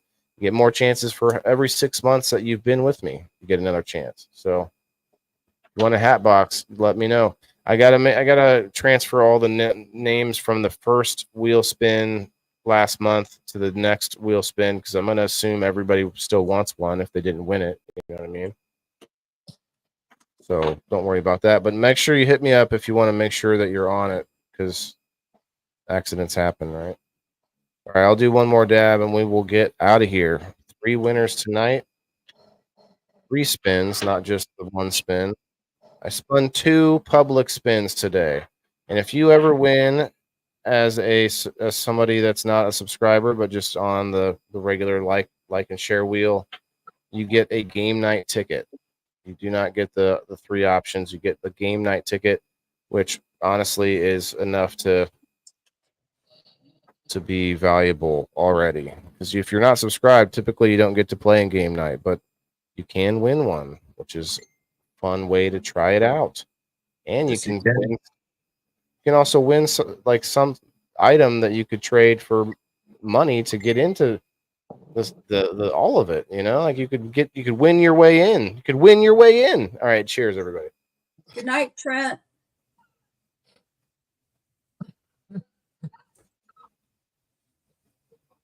Brenda, the first choice was a swag pack. Swag pack from me to you. And if you're a basic member, I have an envelope.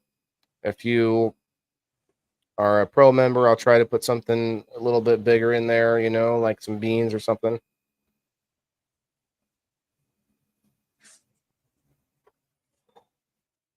So I try to fill that pack up according to the supporter level.